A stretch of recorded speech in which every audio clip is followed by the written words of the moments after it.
Tunghayan po natin ang panayam kay Vico Soto, tungkol pa rin po sa mga maanumalyang proyektong ghost project na kinasasangkutan ng mga tiwaling kontraktor. Marami po kasing mga ghost project ang nabunyag ngayon.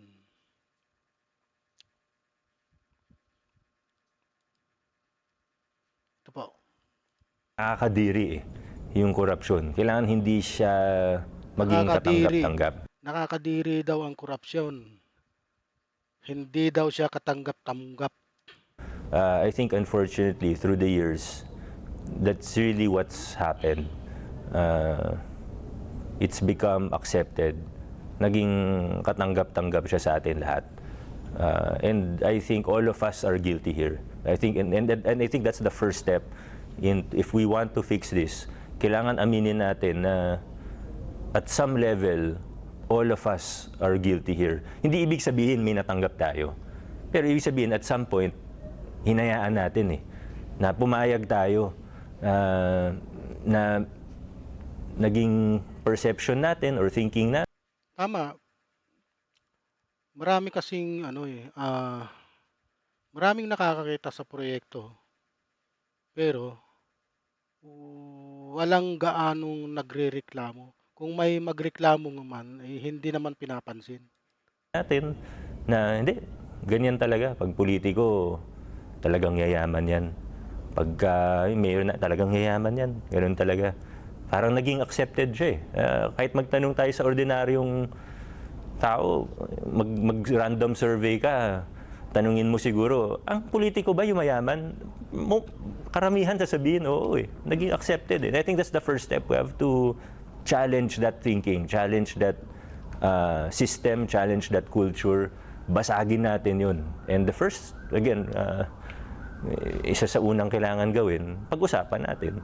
Hot topic now online is yung mga vloggers, social media influencers, content creators na nagfa-flaunt ng wealth nila and then apparently connected pala sila sa isang contractor. Do you think that should be frowned upon? Or at least, should we build a mindset na kapag nakita tayo ng, wow, sobrang yaman, dapat ba may instant instinct na tayong ma-develop na saan mo nagaling?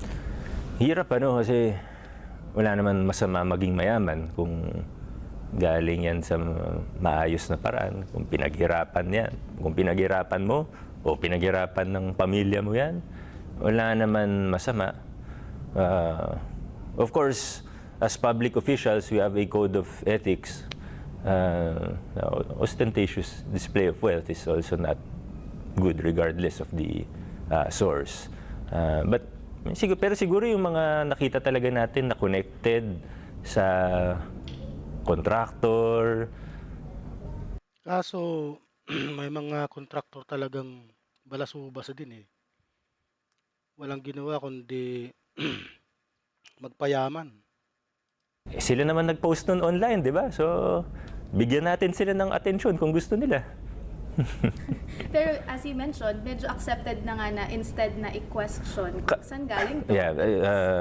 Parang Tama ka doon. Talagang yun nga I think that's one proof o malakas na ebidensya na yun na naging katanggap-tanggap siya. Parang hinahangaan pa natin. I guess everything that's happening now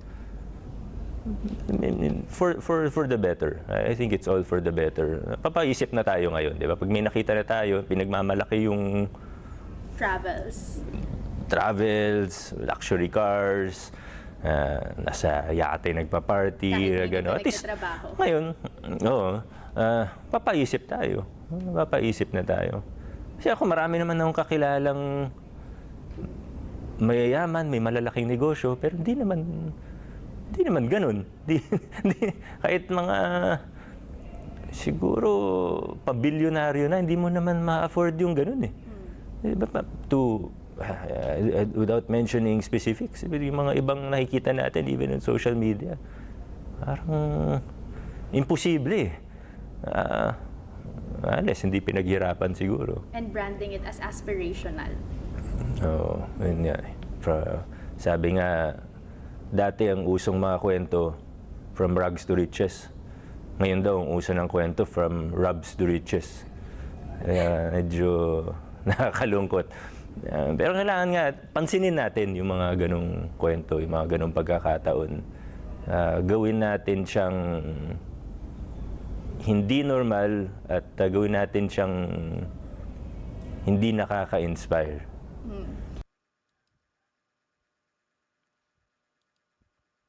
Okay, mga kaibigan. Sir, ano po yung sinabit niyo and when did you do this? Well, it was actually Ah, from dati raw from rags to riches. Ngayon, from rubs to riches. Marami po yan ngayon.